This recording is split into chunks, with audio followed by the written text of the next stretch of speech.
Yeah? I gotta go fast.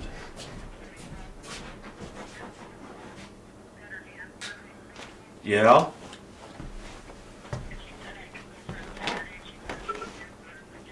You sound freezing cold, are you? Okay. You want me to sit there, Alan? Okay, anytime, Gordon. Roll it. Yep. Okay. Gary, you want to give us your full name and spell it for us, please? It's Gary Grant Metoxen, Would you Metoxen. And the first name and middle name? spell Oh, it, please? Gary, Gary, Grant, Grant. Okay. And what's your date of birth? 4/13/39. And where were you born? I believe it was Toma. I believe it was the Indian Hospital, Toma, Wisconsin. Okay. And give us the names of your parents with your mother's maiden name. My mother is Hazel Smith Metoxen, and my dad is Freeman Metoxen. Okay. Do you remember the names of your grandparents? Yes, William B. and Mary Metoxen on my dad's side, and Rose Smith and Joseph Smith on my mom's side. And William B., what did the B stand for? I couldn't tell you. I just know what the community told me, but there was a William White, they call William White, and William Black. I see. So I don't know if that stood for that or not. Now, did you spend any time with your grandparents? Yes, And, on occasions, yes. And which ones did you, On my dad's side, with Bill and Mary Metoxen. and where did they live? They lived on the southwest side of the tribe on Ray Road of the reservation, but they did live on the reservation. Okay. And do you remember what kind of work your grandfather did? Grandfather worked at mill in Green Bay. I'm not quite sure which one. Okay. And do you know what kind of education he had? Not much of education. I can't tell you how far he went, but I know he never went to a grade school. Okay. And did he speak Oneida? Yes, Was he involved in any kind of tribal operations? I don't think so. Okay. And how big a piece of land did he have? I think they had at least maybe an allotted piece over there, or it's still there. So I just couldn't tell you acreage. But Okay. All right. And your grandmother, can you give me her educational background? I don't know hers as well. So Did she speak Oneida? yes, Did she work outside the home? no, She was a homemaker then. yes, Okay. Now this is on your father's side. okay. Okay. How many were in your father's family? Do you remember that? In my father's family, I mean your grandfather's family. I believe there was 8. 8? Yes, Would you remember their names? yes. I mean, try it. Try it. Yeah. Well, I think besides my father Freeman, there was Sadie and there was Nellie, Angie, Clara, and Grace, and the other boys would be William Jr., Lloyd, and Elmer. That was the. And what about your that would be your mother's brothers and sisters then? My mother's side was, I think there was 5. I think besides my mother, there was Pete Smith, Jim Smith, Zeke Smith, Lillian, herself, and Juliet. So that'd be 6. Okay. Now, do you recall your mother and dad? Where was their location? My mom, my my mother's parents? My mom's parents, her name was Rose Smith. I believe she was a homemaker most of her life. She did live with, after her husband died, Joe Smith, I think she was the housekeeper for Hobart Cornelius, who was a blacksmith in the Oneida area. And then when he passed away, he gave her all that property. And my grandfather, Joe Smith, he owned a mill, a grocery store, and he was quite the entrepreneur in Oneida. And he lived currently where the Bartons live now. That was his property. On Freedom Road. Yes. Okay. Now, how many children did your mother and dad have? 9 that survived and 2 that died. Can you give us their names? Yes. The survivors was Gordon, Dewey, myself, Gary, Ronnie, Michael, Jr., Freeman Jr., Alan, Roger, Daryl, and 2 girls, Patricia and Rosemary. And 2 died when they were infants. And I don't even know their names. Now, what kind of work did your dad do? He was a handyman, lumberman, and a farmer. I worked for the farms, worked for the canneries, but nothing that was very consistent. Do you know what kind of education he had? It was less than grade school. I mean, never went to high school. Did he speak Oneida? Yes. And what about your mother? What education did she have? I think she graduated from grade school, but other than that, I don't think she went to high school. Now, did she work out of the home, or was she a homemaker? Yeah, she did both, but she just spent a lot of years working out of the home for either a local farmer or she worked at laundry services in Appleton, and she also worked in California for a nursing home for numerous years, maybe 20 years, I guess.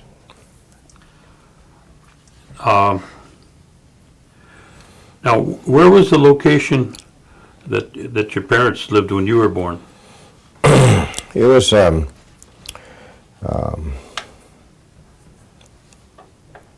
when I was born. Well, when I was a young guy, I even forget the road, but South Ray Road is. Okay. I'm not quite sure what the road is. But the same area? Same area, Yeah. within a few hundred yards. Yeah. All right. Now, do you remember having electricity and running water? Not in my earlier years, no. Even until I went into service, I don't think we had running water either. And I was 18 at that time, so. And just in the last years of as a teenager, we had electricity.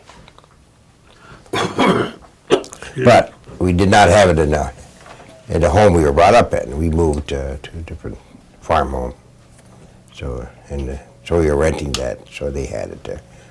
But they didn't have running water. Did either one of your parents, were they involved in tribal government? I don't think so. I think my mom may have been involved in some elder things, but I think she worked with Ruth Baird on a specific project, but I don't think so. Okay. Now, what church affiliation did they have, your parents? A United Methodist, Oneida Methodist Church. Okay. Now, tell me what a typical Sunday would have been like at home. Well, I think that as much as I can recollect, we always went to church or dragged to church, one of the two. But we did go to church, and we spent a lot of time at the church, which included even staying for lunch. And so then Sunday we go home, and of course we're very poor, we didn't know it. And so it was just all family things. not much happening, just trying to survive. Where do you remember your parents doing their most shopping when they'd go to The store in Freedom. Freedom? Freedom, yeah.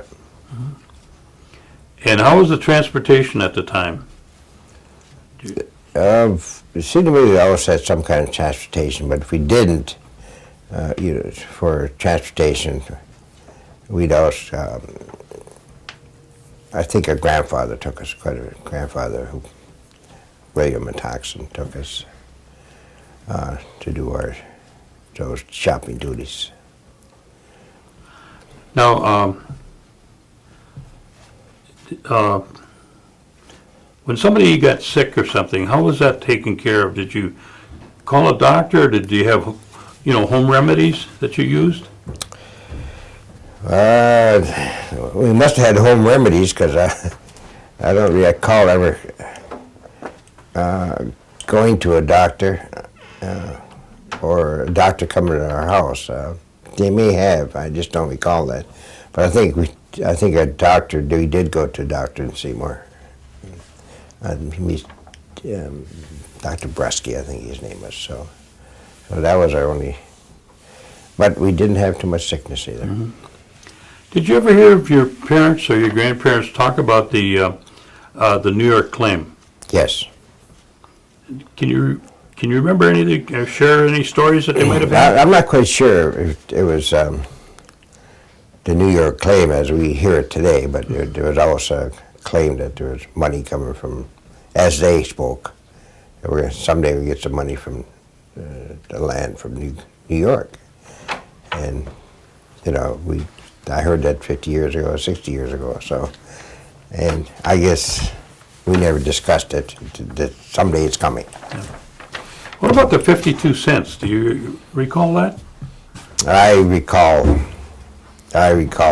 that, yeah, but I never discussed it too much. Okay. All right. What were your responsibilities at home in terms of chores or anything like that? Well, I know since as a little kid that besides, there wasn't too much responsibility at home other than, hauling wood, but as early as 12 or 14 years old, we used to work for John Moore and some other farmers around there and trying to earn a few cents.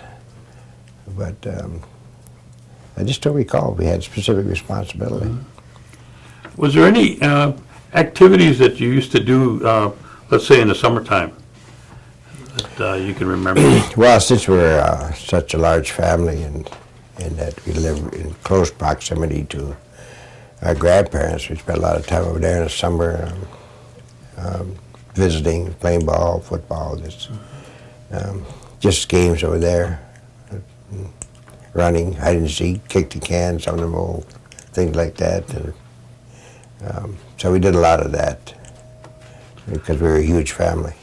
As you got older, did you do any cherry picking or apple picking or go out and bean pick or? Well, I picked tons of beans and did strawberry picking up in Sturgeon Bay and cherry picking and hoeing, picking mustard, picking rocks and whatever, just working for the local farmers. But yes, we did all those. And where did you start school? Elm Hill, grade school, and then to Freedom. And what year did you finish at Freedom? 1958. Hang on just a second. I think we've got a. Which one? Elm Hill and when he finished high school, those two, I think. Okay, you finished up at the Freedom High School in 1958? Yes, 1958. All right. And where did you go from there? I went directly into the United States Navy, And where did you go to training? Great Lakes, Illinois. And after you finished there? I went to various stations, but I went to Maryland for communications training, and then I went to New London, Connecticut as my first duty station. And then I had numerous stations in, from Canada to Puerto Rico to up and down the East Coast, up and down the West Coast. Spent a tour in Vietnam in 69 and 70. And in my last years, I spent 7 years of recruiting, Wisconsin, Michigan. How many years were you in the military? 23 years. 23. Now, do you feel it was, I mean, what's your experience and what do you feel prompted you to stay with the military during those years? Well, first of all, I thought everybody went in. And I actually, and I know my brothers were, and I was proud to see them in uniform and how they looked, and I just thought that was the thing to do. But what prompted me to stay beyond my 4 years is I was pretty happy in the military. You know, I had a position of responsibility. I was management, and I had nice warm clothes, income, bed, food. So, and enjoyed the traveling and seeing this country. So I just continued to stay and continue to enjoy my. I took every duty station I was at and made it a fun thing to do, and I just figured that was my professional career path, and I just followed it to above and beyond the 20 years. Now, did you spend an equal amount of time at sea as short, on shore? Or? I spent more time on shore than sea. Did you? So I was happy about that. But I've been in 30 countries. When I was at sea, did a tour on the Atlantic coast and went to the Mediterranean and visited several countries. And then I went to overseas on the Pacific Ocean and visit several more countries. So I was pretty happy with, but I think more of my time was shore than sea. Did you ever get into some situations where you weren't sure you should have, in terms of, like any big storms or? Well, fortunately, I was on a USS Essex, which is a carrier, and I have never heard of one of them flipping over in a storm, but we did ride out a hurricane. Because when a storm comes out like that, they send you to sea. You have to ride it out. You can't stay dockside. So all the ships got to ride it out or try to run from it. So we were in the middle of a hurricane. You're scared. You have to strap yourself in the bunk to sleep. But you get used to it after a while. I don't know if I'd get used to it, but I can see what you're saying. Yeah. How long would something like that last? A couple days? Well, I was moving away from it. It may just last for a few hours. Oh. But sometimes, but a storm comes in, you try to run from it, but it's a few days. But sometimes it depends on the ship. The carriers were okay. The smaller ships I was on, a small wave would bother it. So. Now, what was probably the most memorable part of your military experience? Well, there's been some sad occasions, like the year in Vietnam, where you're away from family and in combat over there on the rivers. But then there's some happy occasions, happy getting promoted, and happy seeing family, and happy going to shore duty, and really happy to get what you want, and especially happy I asked for recruiting in Green Bay, Wisconsin. I got it, and I got it. So those types of, so when you add them all up, there's more happy than sadness. Now, did you begin to raise a family while you were in the military? I was met my wife then in 60, we had 3 children, and 2 boys and a girl. So, And what was your wife's name? Beverly, Beverly? Yeah. And where was she from? Providence, Rhode Island. Okay. So you met her, well, Well, I was in the service. while you were in yes. service, okay. Did she do any kind of work outside the home? No, No? no, she never did. Okay. And you say you had 3 children? Yes. And what's their names? Gary Jr., Carrie, and Tanya. Any grandchildren? Yes, 3 boys, or 2 girls. 2 boys and a girl. And their names is James, Daniel, and Cheyenne.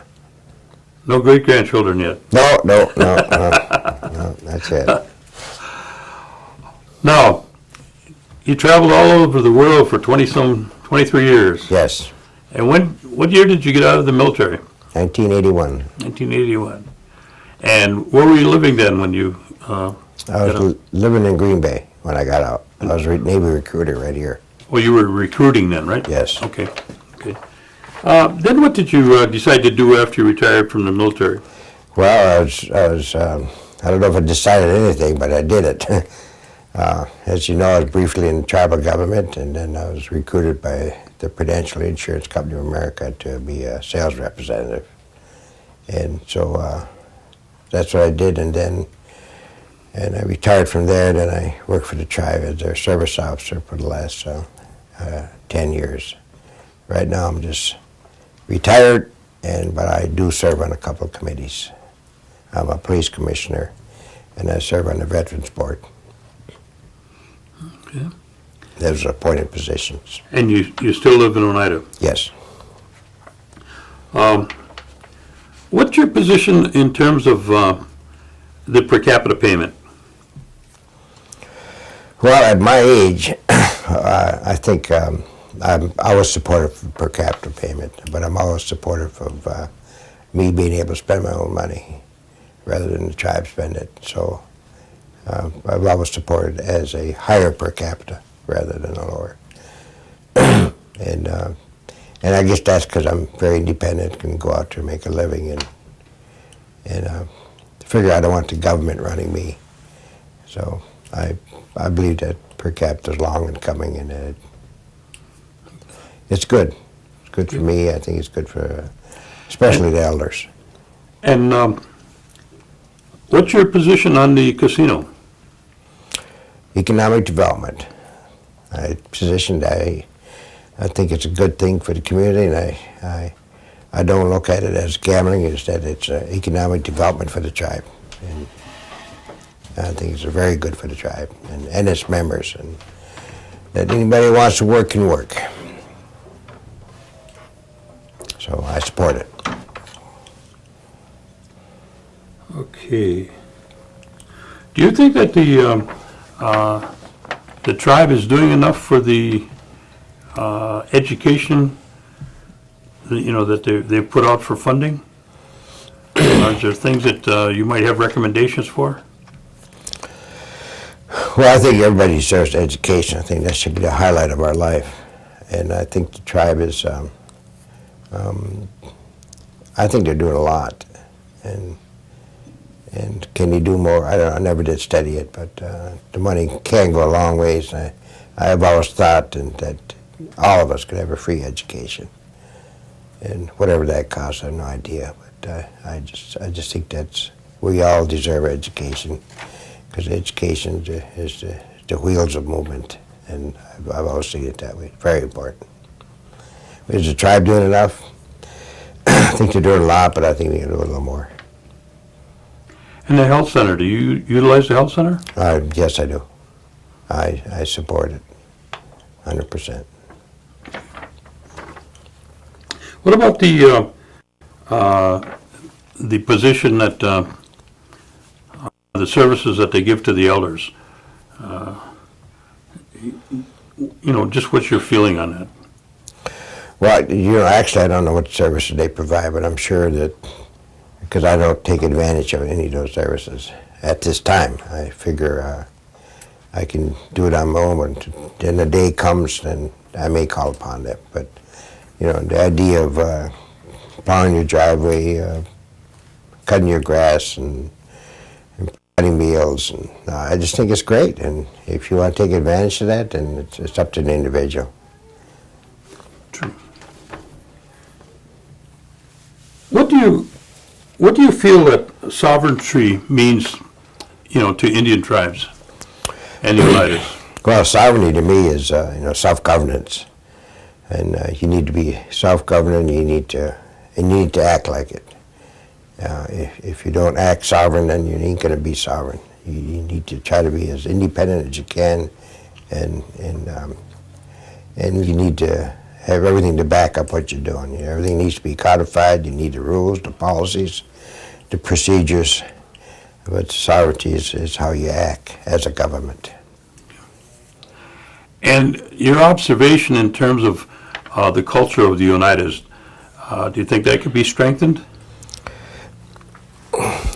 I don't, although I support traditions and cultures. I'm not quite sure if I know there's a movement here, and I support that movement, but I don't know how they can strengthen it. I think it has to come within certain individuals and the tribe if they want that culture to continue, and then you have to do something about it and not let it die, because part of that culture, as I see it, is language, and you need language to have be a tribe, as I see it. So strengthen it. I have no idea how to do it, but for those that know how, we need to support it. Now, were you able to follow up on the language, listening to your parents and your grandparents? No, we didn't. I picked up the few words I know today. Other than that, and I haven't tried it to develop myself either. But never picked up on. I guess they just were more secretive about it than they should have been. Okay.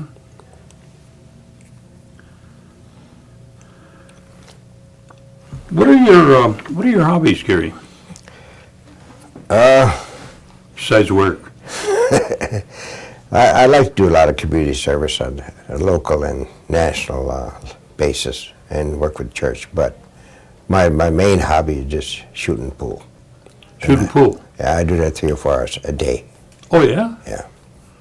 So I got a table in my basement. I have friends come over, or I shoot by myself. So that's my main hobby. But and besides traveling, I travel a lot just because I want to, and just because I can, I guess. So are you another Minnesota Fats? He has a chance. Yeah. Okay. I think I've covered everything on the list here that I could see here. Okay, who is the most influential person in your life? It has been my mom. To me, she's been an inspiration, and she's a walking angel. And without her, I don't know how our family kept bonded together. And so she's still alive, and she's still an inspiration today. Good, good. Is there anything else you want to share with us that I neglected? No, I don't know Gordy to neglect anything. No, it's just that after all my travels in the world, this is about the best place to be, in Oneida, Wisconsin. It's always nice to be home. Well, we're glad that you'd come down and share this with us. And do you have any recommendations to the youth that are coming behind us? I think we need some youth leadership, and part of that youth leadership we need to support, because we need to listen to what their ideas and their future and their vision is. Instead of us being their vision, we have to follow what they think is best for them as well, or at least listen and guide them to that, because they may not know how to get there. So we have to we asked them to be good listeners. I think as adults we need to be good listeners as well, and see what they want as vision. What do you see the future vision of the tribe in terms of, the movement? And you've been away, you've seen other parts of the world, and you come back. You've been instrumental in the things that have been going on here since your return. What is your gut feeling in terms of the vision that you see coming for the United Tribe? Well, I think they've been on track for many years on what to do. I just think they need to try to diversify a little bit more. As I see, government can't control everything, and I just think that with good management practices, they need to look at what they can do for entrepreneurs, individuals, because that could be the backbone of the success of people. And I think they need to. I would look at that very strongly. How they can support the entrepreneur. The tribe itself is doing well, and I don't know how much they need to diversify, and they need good managers to help them diversify. Okay. Well, again, I want to thank you. I appreciate you coming. And probably after the holidays, what we will do is we'll have a videotape for yourself and your family, and then the other one will be kept by the tribe. Okay. And like I said, I hope they'll see them put this on some sort of a computer system in the future that, that will be part of a historical perspective of the tribe. Oh, great. Okay? You bet. All right, Alan will disconnect you.